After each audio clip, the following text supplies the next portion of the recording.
qui va faire conversation avec nous et après, on est capable de poser des questions. Monsieur le gouverneur, vous avez encore une fois la parole. Merci, Rothschild. Tant qu'on m'a annoncé, nous avons pour nous parler de politique monétaire, de résultats, et de ça nous comptons faire par rapport aux résultats au secteur financier, ainsi que les chantiers sur lesquels nous travaillons et que nous travaillons à la Banque centrale. Alors, ministre de l'économie et des finances, on parler de rapport qui gagne entre politique monétaire et politique fiscale. Et coordination qui suppose être faite pour nous capables de joindre des résultats avec la plus grande efficacité possible. Alors, pour ce qui concerne la politique monétaire, nous avons publié récemment le rapport sur la politique monétaire pour le troisième trimestre. Et qui ça que nous sommes capables de retenir dans le dernier développement?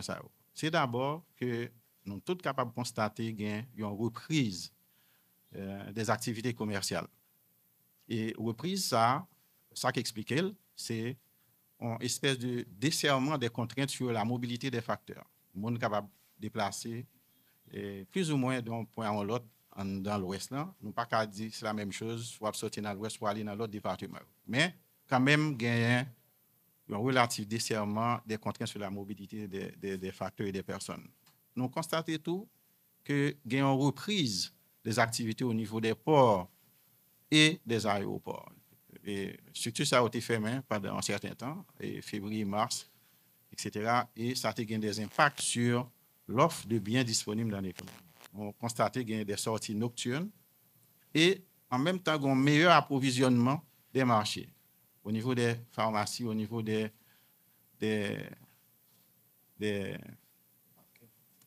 supermarchés, au niveau des stations d'essence, nous avons un meilleur approvisionnement.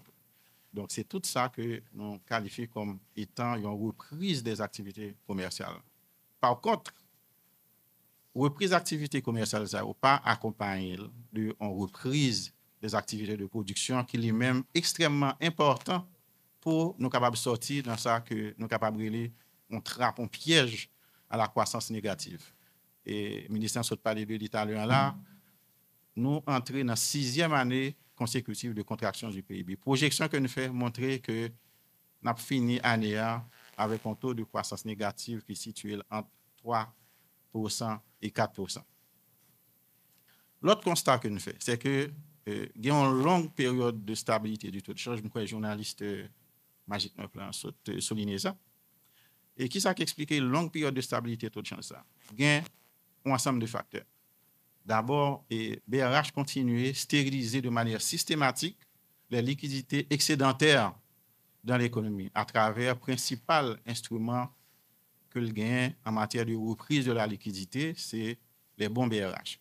Et l'encours des bons BRH actuellement tourne autour de 19 milliards de gourdes.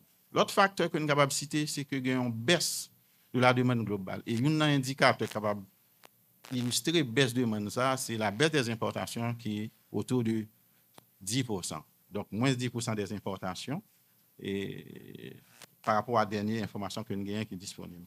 Et en même temps, il y a un meilleur approvisionnement du marché d'échange. Il y a plus de dollars disponibles et c'est une offre qui est alimentée par les transferts sans contrepartie. Comme d'habitude, il y a une augmentation des transferts de 12% environ et limitez-nous à près de 3,3 milliards de dollars à la fin du mois d'août de 2024. Et dans le contexte, BRH profitait, renforcer son coussin de réserve nette de change. Là, on a tourné autour de près d'1 milliard de dollars par rapport à la fin de septembre de l'année dernière, côté de gain 354 millions de dollars. Et si on prend en réserve brute de change, évalué en mois d'importation, nous avons 6 mois d'importation et qui, quand même, c'est le double de sa standard international recommandé en la matière. Toutefois, là, nous tenons à la question magique de plan. Nous avons de fortes pressions inflationnistes en économie. 30% sous base annuelle, 1,1% en variation mensuelle. Ça qui explique qu'il y a un ensemble de facteurs qui sont liés à des rampes de situation et à l'insécurité, les droits de passage, les coûts de transport des marchandises qui finalement pourraient répercuter sur le prix final au consommateur. Donc, globalement, c'est une inflation qui est surtout tirée par les coûts que par une quelconque expansion monétaire. Et il y a une caractéristique marché noir, c'est que son marché oligopolistique. Donc, c'est une structure qui permet d'entretenir un état de rigidité des prix dans l'économie. Ça est vrai en Haïti, mais ça est vrai aussi dans la plupart des autres économies.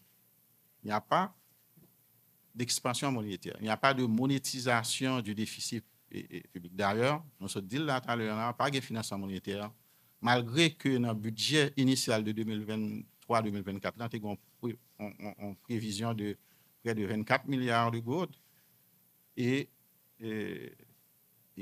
cette prévision-là n'a pas été entamée.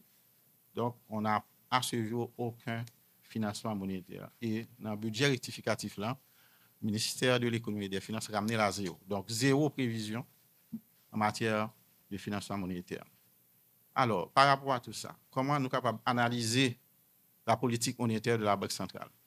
Donc, nous sommes capables de dire que c'est une politique monétaire qui est restrictive. Ça veut dire que nous avons des conditions monétaires serrées avec des taux d'intérêt directeurs relativement élevés et des coefficients de réserve obligatoire tout aussi élevés. On a parlé de 11,5% sur les bons BRH à 91 jours. On a parlé de 54% de coefficient de réserve obligatoire sur les passifs dollars, près de 40% sur les passifs en gold. Alors, résultat, ça, nous avons dit, nous avons mentionné tout à l'heure, c'est gagner en politique monétaire sérieuse, c'est d'abord une approche qui permet de nous poursuivre la stabilité macroéconomique. Mais en même temps, son arbitrage difficile nous fait à l'intérieur de cette approche puisqu'il est presque en contradiction avec la poursuite des objectifs de croissance. Quels sont les résultats? Donc, ce sont des résultats qui, en dessous de ça, n'a pas tonne. Et ça qui explique, c'est un ensemble de facteurs qui ont rapport avec les déséquilibres structurels qui sont dans l'économie. Depuis plusieurs années, depuis plusieurs décennies, nous avons un environnement qui est très complexe. Nous gagnons tout un environnement fait de crises récurrentes qui handicapent toutes les décisions d'investissement.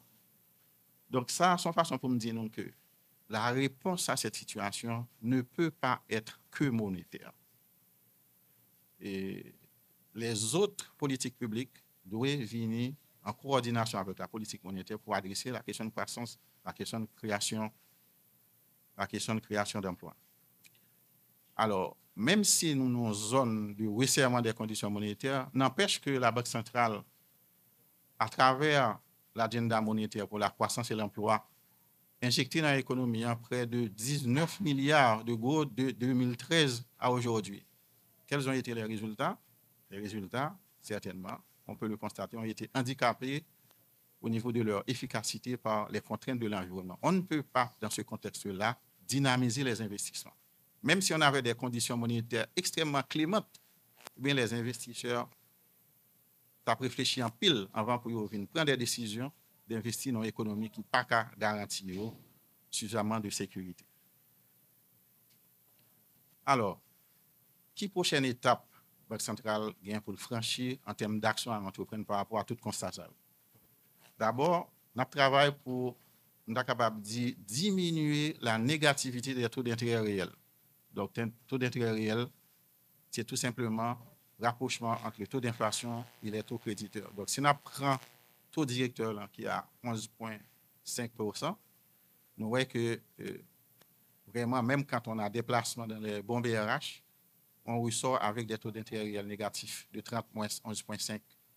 Et si nous prenons les dépôts aussi qui dans le système bancaire qui n'est pas rémunéré au-dessus de 3% et autres, et dans certains cas les plus élevés, dépendant du montant des dépôts, mais même là encore, même si vous gagnez 10%, 15% de taux d'intérêt créditeur sur les dépôts, vous still gagner un taux d'intérêt réel négatif. Donc, ce n'est pas quelque chose qui est capable d'encourager l'épargne en gold. Donc, c'est ça qui fait dans la réduction négative du taux d'intérêt réel, ça permet que nous favorisions l'accumulation de l'épargne en gold, qui permet que nous financions des crédits, même si ce sont des crédits à court terme, puisque nous n'avons pas qu'à utiliser des ressources courtes au niveau du système pour nous financer des emplois à long terme. C'est ça que fait notre travail parallèlement sur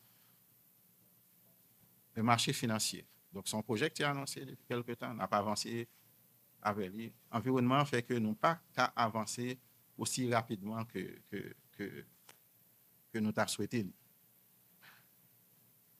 Nous travaillons tout pour adresser la question de croissance là, sous on revisite l'agenda monétaire pour la croissance et l'emploi. Nous avons essayé de réorienter les priorités sur le plan stratégique pour nous amener les ressources vers le financement des petites et moyennes entreprises qui ont un très fort potentiel de création d'emplois, qui ont un fort potentiel de création de valeur ajoutée. Donc, c'est un vecteur de croissance dans l'économie. Je vais tout annoncer que très bientôt, la Banque centrale, le ministère de l'économie et des finances, avec ses partenaires, dont la USAID, va publier les résultats de Finscope PME, qui c'est une enquête exhaustive qui était réalisée sur micro, petites et moyennes entreprises dans l'économie, qui a un ensemble de caractéristiques composition par argent, les chiffres d'affaires, etc. Donc, sur base de ça, nous parlons que nous sommes capables de faire une catégorisation entre ça qui est micro-entreprise, ça qui est petite entreprise, ça qui est moyenne entreprise, et ça permet que l'autorité gagne des outils pour mieux calibrer les décisions de politique publique, ça permet que les bailleurs qui sont intéressés à encadrer le secteur, ça, eh bien, il y a bien suffisamment d'informations. Alors, comme conclusion partielle de la première partie, ça me se dit là, on a dit que nous avons actuellement un potentiel énorme de rebond sur lequel nous pouvons bâtir, sur lequel nous pouvons adresser cette question de croissance. Mais la condition sine qua non, c'est la question sécuritaire. On doit adresser la question de sécurité pour qu'on soit en mesure d'attirer les investissements. Il y a beaucoup d'entreprises qui ont été délocalisées par des bouquets et autres, et ça, nous parlerons un petit peu plus tard, causer des problèmes au secteur financier. Et nous avons évoqué ça un petit peu plus tôt avec le ministre des Finances, qui a parlé de l'impact crise sécuritaire là sur le secteur financier. Alors, nous arrivons directement à là dans le secteur financier. Nous avons parlé dans un rapport que nous avons publié déjà de l'impact insécurité sur les ressources humaines. À la fin du premier trimestre de 2023-2024, nous avons près de 626 personnes qui ont quitté le secteur, des cadres qui partent. Mais, en même temps, situation qui a affecté l'entreprise, qui ne fait pas qu'à fonctionner, ça qui obligé de fermer. Nous avons des difficultés pour honorer l'engagement envers le secteur financier. Ça qui fait que le prêt délinquant dans le système a augmenté par rapport avec la période avant. Là, on a parlé d'environ 12,7% comme taux des improductifs dans l'économie. Ça veut dire que c'est des entreprises qui sont en mesure pour repayer normalement leurs engagements, leurs dettes envers le système financier. L'autre problème système financier encore, c'est que il a fait face à des coûts d'exploitation relativement élevés, puisqu'il est obligé de renforcer les dépenses en matière de sécurité pour les cadres qui ont laissé le système bancaire, le système financier. Eh bien, ces institutions-là ont été obligées de doubler les postes et, dans certains cas, de les tripler. Donc, toute dépense ça fait que le coefficient d'exploitation des entités du système financier est en augmentation. Et toutes les entités du système financier sont concernées par cette situation. Qu'il s'agisse des institutions de microfinance, des banques commerciales, des caisses d'épargne et de crédit, sont tout affectés par la situation. Nous sommes capables de parler d'environ 59 succursales de banques qui étaient soit vandalisées. Il a fait face à des coûts d'exploitation relativement élevés, puisqu'il est obligé de renforcer les dépenses en matière de sécurité pour les cadres qui ont, dans le total, ça concerné le secteur commercial que nous avons parlé tout à l'heure, qui ont certaines reprises que le montrer par rapport à à la période récente. Là. Au niveau des entreprises débitrices du système, ça a fait entreprises qui gagnent dette envers le système. Nous avons 307 qui est en difficulté de repaiement. Il y a près de 174 ans pour nous là sur le tableau, 174 entreprises qui ne sont pas vandalisées, qui ne sont pas fermées, mais qui de toute façon sont en situation de dysfonctionnalité. Les IMF, les institutions de microfinance, ils ont une situation tout aussi difficile. Il y a près de 17 000 micro-prêts qui sont en difficulté et près de 969 petites et moyennes entreprises qui sont vandalisées ou non vandalisées, mais qui, dans tous les cas de figure, sont des entreprises qui sont fermées. La décision de la Banque centrale d'accorder des moratoires aux débiteurs du système, son bagage que nous avons introduit depuis COVID, que nous renouvelons à la faveur de crise qui a affecté la situation de l'entreprise. À date, il y a près de 117 moratoires que le système a accordé. Et sur 117 moratoires, ça revient 80, c'est le système bancaire. Et le reste, c'est des institutions, des autres institutions financières, qu'il s'agisse d'institutions de microfinance ou bien caisses d'épargne et de crédit. Moratoire, nous sommes conscients que ce n'est pas une réponse qui est curative, qui est capable de permettre de résoudre, d'adresser les problèmes qui gagnent dans le secteur. Mais c'est quand même une décision qui permet à l'entreprise de faire souffler en attendant que vous joignent un espace pour fonctionner, pour capable de dégager un certain niveau de profitabilité, permettre que vous grandissez et faire face à l'engagement par rapport à système financier. Et moi, je prévu pour nous parler de l'inclusion financière. Mais comme nous avons publié récemment un rapport sur l'inclusion financière pendant 10 ans que nous avons introduit, donc peut-être que nous sommes capables de retourner dans des séances questions-réponses sur ça. Mais nous avons préféré parler qu'on y a de l'autre chantier que nous travaillons sur eux en la Banque centrale. D'abord, moi, je mentionner la question du marché financier avec le volet du marché obligataire. L'idée, c'est que jusqu'à présent, les bons du Trésor émis par le ministère de l'Économie et des Finances, c'est seulement des acteurs institutionnels qui sont capables d'acheter. Le projet, c'est d'élargir les bons du Trésor à des acteurs économiques individuels. On n'a pas avancé dans le chantier ça. Deuxièmement, nous avons des discussions que nous engagées avec l'association professionnelle des banques à travers la commission paritaire APB-BRH, côté que nous demandons pour prendre des dispositions pour améliorer la qualité de l'accueil et des services bancaires offerts à la clientèle. Nous travaillons tout sous un module de protection des consommateurs qui est un pilier de la stratégie nationale d'inclusion financière. Nous avons avec nous et M. Delem, le membre du conseil, c'est lui-même qui a coordonné le travail qui a un rapport avec le module protection des consommateurs de services financiers. La circulaire 114.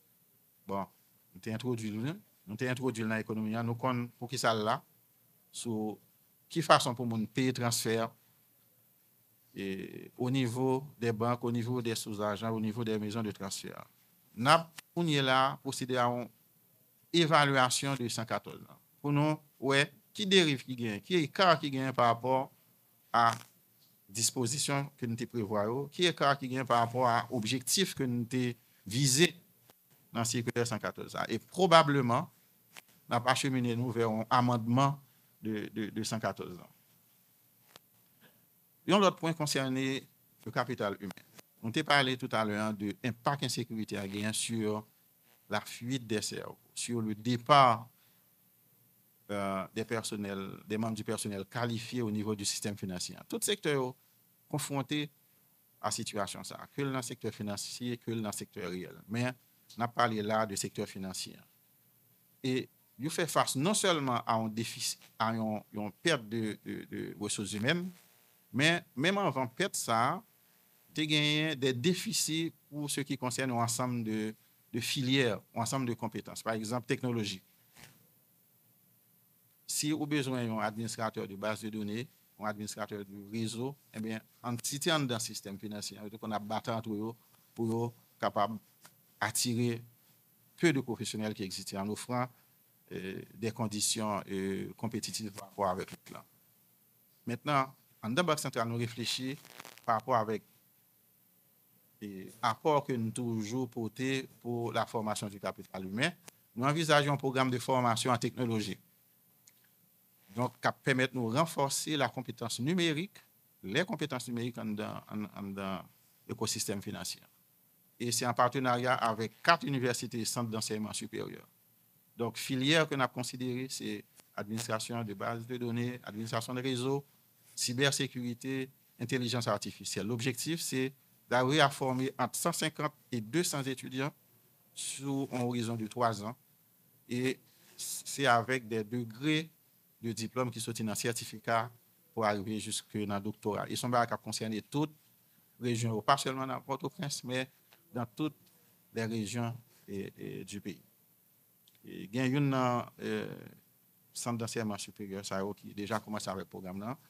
Nous pourrons gagner des annonces publiques et pour tout le monde qui est intéressé, capable d'aller inscrire dans le programme ça, que Banque centrale pour le financer et éventuellement nous sommes capables de faire un partenariat avec la Banque mondiale, avec laquelle nous avons discuté pour un appui financier au démarrage, enfin, disons, à faire avancer ce programme. En matière toujours de formation de capital humain, dans le système financier, un déficit de monde qui forme en comptabilité, en audit. Avec INAGE, avec OCPA, nous avons introduit un programme que nous appelons PERMAC. C'est le programme élargi de renforcement du marché de l'audit et de la comptabilité. Donc, c'est un programme qui est en cours. En même temps, nous avons l'autre programme. Et avec les UPR, les universités publiques en région, c'est toujours pour adresser la formation de personnel pour le système financier en audit, en comptabilité. Et donc, ça, si nous voulons, c'est contribution par BRH dans adresser les questions économiques et financières. Adresser aussi par rapport à responsabilité sociale, toute entreprise doit gagner une question fondamentale qui c'est la formation du capital humain qui est nécessaire pour augmenter de manière durable la production en Haïti. So, je vais camper là et on va trouver espace pour poser des questions auxquelles nous sommes capables de porter des réponses. Donc, moi-même, porter des éléments de réponse, mais je me conserve avec là capable de compléter le cas échéant. Merci. Merci, gouverneur. Cette fois, bon, aller avec nous. On va ta conversation sur plusieurs points, notamment l'impact crise sur l'institution financière, projet BRH, comment on n'a pas avancé, etc. Donc, nous permettre que on fille pose une question. Alors, merci. Bonsoir à tout le monde. En fait, moi c'est Rachel Saint-Fort, moi représente Télévision nationale d'Haïti dans la conférence. Non? Alors, moi, entendons avec attention, monsieur le gouverneur, et question pas maintenant, il y a plusieurs volets, bien dit. Donc, moi, ma fond tirer sur question moratoire que nous-mêmes nous accordé avec les gens qui ont prêt improductif. Alors, ça que nous sommes capables de les prêts délinquants, si nous sommes capables de dire. Alors, moi, qu'on est moratoire, c'était jusqu'à 30 septembre que l'État payé. Est-ce que, en fait, décision ça qui te prend par rapport avec insécurité, impact insécurité qui permet et moun sa ou fin gen taux délinquance donc insécurité a toujours là. Est-ce que nous-mêmes nous prévoit pour nous renouveler li ou bien qui c'est qui sa décision par rapport avec question moratoire sous prêt yo. Deuxième volet question que moi t'a posé ou donc dans ça que nous-mêmes nous gain comme chantier yo. Donc, vous précisez que nous travaillons sur un modèle de protection en fait, pour consommateurs dans le cadre de services financiers. Moi, je me demande est-ce que et ça gain pour ouais avec mettre campé un bureau de contestation, capable dire. Donc, agents économiques, même qui pas satisfait de services financiers, de produits financiers, est-ce que eux même sont capables de possibilité pour avoir un espace que côté que a venir pour venir porter et problème yo, ça qui dérange yo et on fait on côté pour parler donc pour venir dire problème yo et que connaît tout après y a joindre satisfaction par rapport avec problème qui posé yo.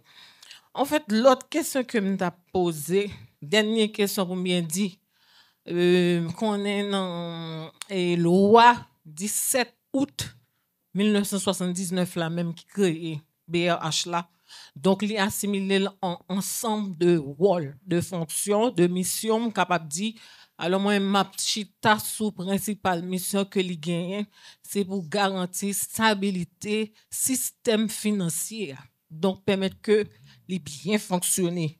Alors, moi, si je rentre dans le système financier pas nous, en Haïti, moi, c'est à 90% bancaire. C'est-à-dire par rapport avec toute institution qui la donne, moi, c'est banquier qui plus présent dans le niveau système. Non. Ça qui fait que nous n'avons pas vraiment un marché financier qui est vraiment développé. Et nous, les coopératives, même un pourcentage qui est vraiment bas. Et l'on a des rôles coopératives par rapport avec question développement, comment on est capable d'aider. Donc, je connais, est-ce que nous-mêmes, en fait, au niveau de BRH, est-ce que nous gagnons et dans la décision que nous prenons pour permettre que le marché financier haïtien en lui-même, parce que c'est là nous-mêmes nous la politique monétaire, nous, donc c'est à travers le système financier. Est-ce que nous prévoyons prendre des mesures qui facilitent l'élargissement du marché financier, permettre que l'autre structure, l'autre institution financière, même capable d'occuper un pan qui est plus grand, tant comme capable de CEC.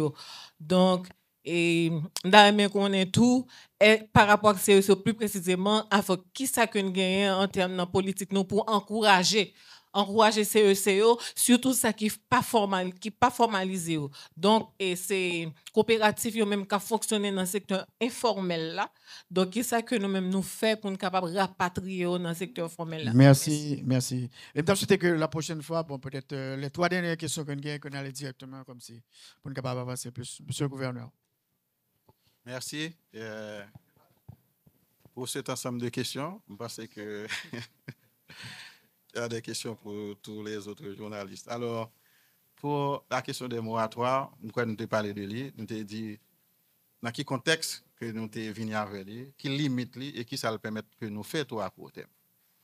Est-ce que nous avons actuellement une décision pour nous renouveler? On travaille sur ça, même si c'est 30 septembre, mais il y a un dialogue que nous établis, que nous engageons déjà avec les institutions financières, notamment les banques commerciales pour nous.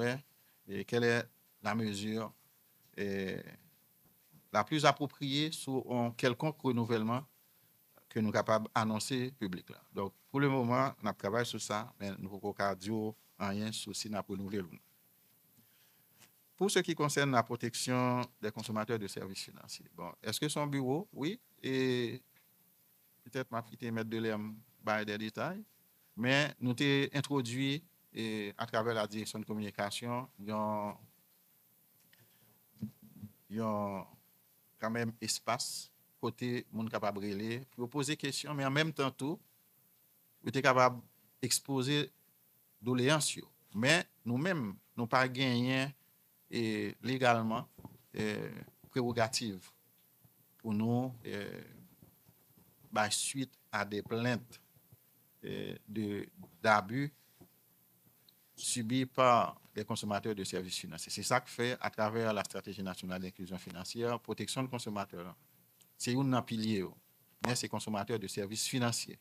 On travaille sur ça et sûr que on recevoir des plaintes et des contestations et que Banque centrale a assuré sur base de ça, nous allons mettre en place la création office, enfin, je ne sais pas comment parler, mais il y a une structure côté que nous prenons en compte, disons, les doléances des consommateurs. Et certainement, il y a un fondement légal qui permet que la Banque centrale agisse dans le cas. Mais si il s'avère que même en absence de structure, ça, il y a un cas avéré d'abus que une institution financière exercer sur un consommateur de services financiers, la Banque centrale est capable d'intervenir et pour y adresser ces questions-là, ne serait-ce que sur la base de questions éthiques, de persuasion morale. Et banque là connaît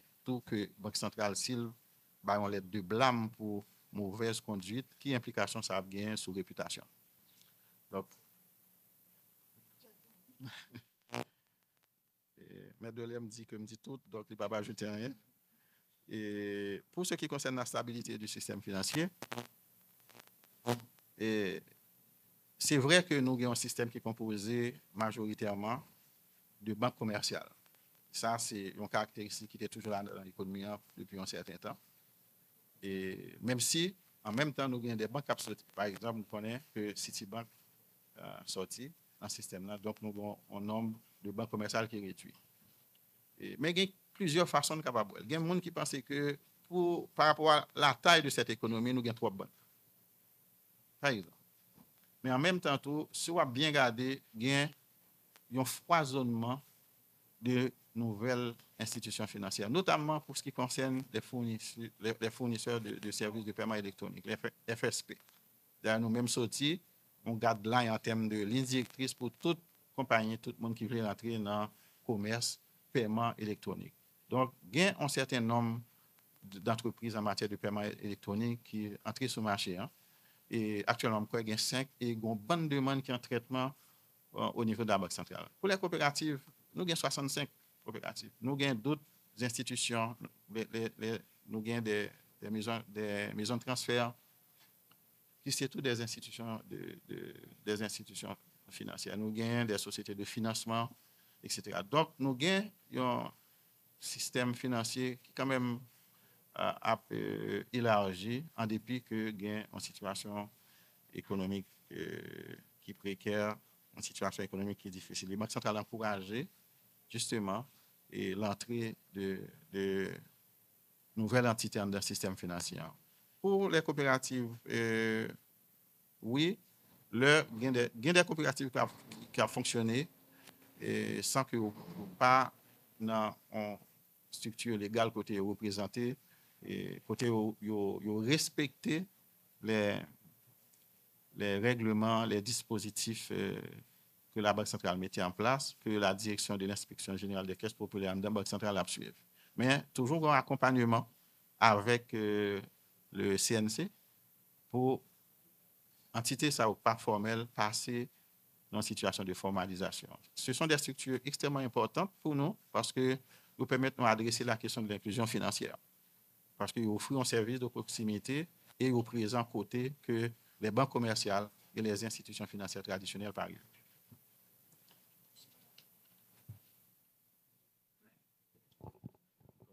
Autre question? Duval. Monsieur le gouverneur, Fred Duval pour le Nouvelliste. Une nouvelle au matin, c'est que les institutions financières qui n'ont couru, privées ou publiques, à cause d'un pays, par contre, si je bien comprendre. Et comme c'est l'État qui défaillant, qui fait que l'insécurité a mis entreprises en difficulté, qui ça l'État prévoit pour supporter le secteur bancaire là, si tu as une défaillance? Bon, écoutez, si on regarde le système bancaire d'une manière générale, c'est normal que nos situations aussi délétères sur le plan sécuritaire, sur le plan économique, ou bien des difficultés pour les entreprises débitrices de respecter l'engagement par rapport à l'institution financière. Donc, moi, je dis que il y a 12,7% environ du taux des productifs dans l'économie pendant le 3e trimestre, qui sont en augmentation par rapport à 8% que nous avons gagné à la fin du 1er trimestre. Mais par rapport à moyenne, ça, il y a des écarts assez importants. Il y a des banques qui ont 20%, mais qui ont à travers réalisation d'actions en paiement ou bien l'autre forme de garantie qui passait à 1% ou bien à 2%. Et il y a des institutions financières qui sont très solides sur le plan de la qualité de leur portefeuille. Mais nous avons des cas qui sont très difficiles avec une augmentation des improductifs. Et nous sommes capables de dire BNC, c'est un qui a un taux d'improductif relativement élevé parce que les gens exposition par rapport à des entreprises qui ont des prêts la Cali, qui sont situées dans des zones difficiles, qui en cessation d'activité. Donc, nous presque comprenons que c'est des explications normales pour les institutions qui ont une exposition par rapport à des entreprises en situation de difficulté. L'autre banque là, c'est la BPH. Bon, BPH, c'est une petite banque et qui était toujours en difficulté. Et peut-être que nous avons parlé de ça tout à l'heure, il y a des décisions que tu prends au niveau de la gouvernance de BPH. Et donc, c'est pas une nouvelle information, ce n'est pas une nouvelle situation pour la BPH. Ce qui est nouveau, c'est peut-être le cadre de la BNC, mais sur lequel le conseil de gestion en place a travaillé. Mais si nous prenons à large situation secteur financier, le ministre de l'économie et des finances a parlé de rapide crisis assessment qui c'est RCIA. Donc, c'est une évaluation qu'il a fait de l'impact crise gain sur tout le secteur. Nous-mêmes, en Banque centrale, nous avons fait bien avant une évaluation de ce qui passé dans le secteur financier. Nous avons probablement pour nous présenter le rapport ça et ça me saute nous comme quelques éléments d'information pour les différents secteurs fait partie de donc, nous travaillons avec l'autorité, avec l'autre autorité dans l'État, nous travaillons avec des bailleurs, des PTF, des partenaires techniques et financiers, pour nous voir comment nous sommes capables d'apporter un appui technique ou autre à institutions, que les institutions financières, que les institutions, les entités qui évoluent dans le secteur réel, comme les petites et moyennes entreprises. Bonjour, Samuel Céline, Radio RFM. Dans l'intervention de la gouverneure, tu as bossé ça, Patrick Soulier en pile, sous réviser le circulaire 114, 114-1 qui vient pour avec transfert sans contrepartie. C'est 3, voilà. Je me demande, est-ce que c'est fort, est-ce que c'est circulaire ça, vraiment ça qui pour avec la question transfert, parce que les autorités ont adopté décision ça dans le pays d'Haïti, il fait un peu plein, beaucoup de monde qui vivent de transfert sans contrepartie, vous connaissez ça nous vraiment rien et une petite explication en plus. Et en fait, c'est que après une évolution. Nous sommes dans 114.1, 114.2, 114.3. Et c'est le propre de la législation. Chaque fois que vous mettez en place en réglementation, en dispositif légal de contrôle, l'évolution sur le terrain dans la pratique demandée pour faire des ajustements. Et c'est ça qui fait expliquer nous sortons dans 1, dans 2, dans 3 et possiblement nous parlons dans 114.4. Donc, on travaille sur l'évaluation. Il y a peut-être des échos d'abus que nous recevons de la part de la clientèle sur le monde qui parle payer au transfert d'argent, ou supposé payer, qui pas respecter toi avec lequel pour payer. Donc, on a évalué toute dérive, tout écart qui vient par rapport à l'objectif Banque centrale été fixé pour nous capable porter les correctifs nécessaires. Donc, nous arrivons à la fin de l'évaluation, ça peut-être que nous partager les résultats. Ça. Mais déjà, nous connaissons par exemple, il y a certains bénéficiaires qui allaient au niveau des bureaux d'agence de transfert. Il y a toujours l'argent manqué. Il m'a 50 gouttes, 25 gouttes, il y a des monnaie, etc. Mais ça, c'est une violation de droit consommateur. Nous n'avons pas adressé parce que, en principe, nous connaissons que dans les régions où il y a un problème d'approvisionnement du cash, effectivement, nous travaillons sur lui. D'ailleurs, nous avons une réunion que le directeur général a présidé avec le directeur des opérations des banques commerciales pour nous voir comment nous sommes capables d'alimenter en cash et les succursales de banques et les autres institutions financières qui sont en dehors du Port-au-Prince avec un système de transport que nous avons mis en place, qui est même commencé. Donc, pour des questions de sécurité, nous n'avons pas trop de détails, mais c'est un problème que nous avons essayé d'adresser. Mais chaque fois que nous parlons de abus, c'est parce que leur agent de transfert, là, par exemple, ou bien un commerçant dit client que il n'a pas de cash pour le payer, mais par contre, s'il accepte de payer ils ont 10%, la besoin. Donc, finalement, ce n'est pas un problème de disponibilité vraiment. Donc, c'est tout ça qu'on a adressé dans l'investigation. Gouverneur, et bien content d'évoquer le problème de liquidité pour les institutions financières région et il relayé dans sa des nouvelles non ça les moniaux aller dans l'institution yo pas qu'à joindre cash. Maintenant où est Fleur Italia question improductive pour BNC et BPH. On connaît que des commissions banque participer dans mettez des membres banque dans gestion de institutions bancaires ça yo globalement quelle situation financière BNC et BPH pour l'instant. OK. Pour la BNC. BNC nous dit que il y a une situation au niveau du portefeuille de crédit. Côté, il y a un taux d'improductif qui est peut-être deuxième dans le système après BPH. Et nous expliquer pour qui ça tout.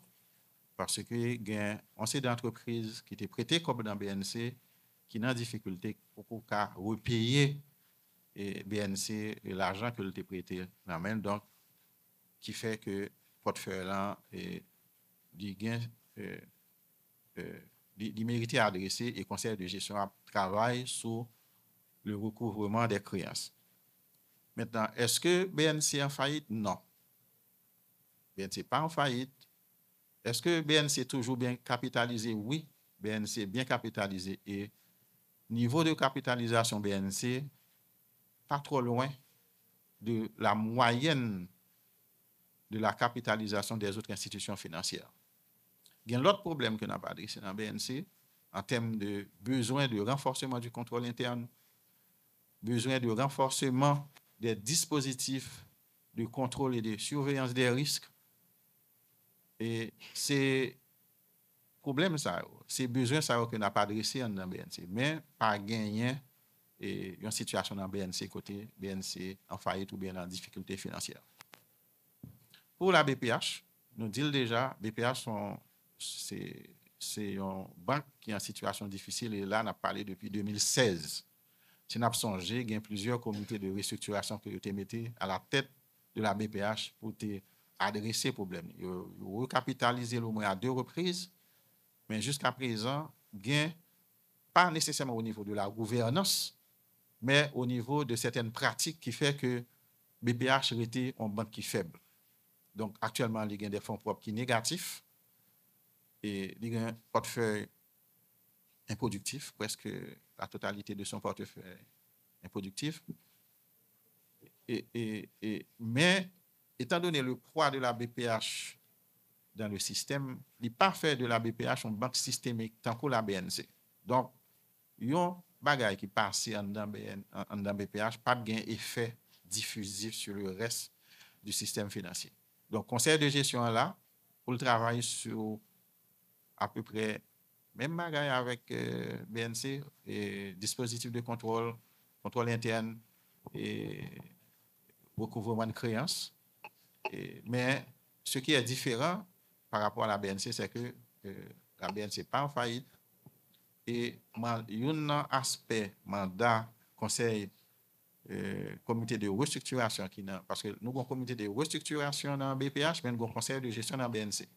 Comité de restructuration dans BPH gagne pour le produit dans les 90 jours depuis l'heure que l'on installé, il y a un rapport sur la situation que l'on joigne et il gagne tout pour le faire des recommandations par rapport à qui ça l'État gagne pour le faire ou bien que le cas fait avec la BPH sur le plan stratégique.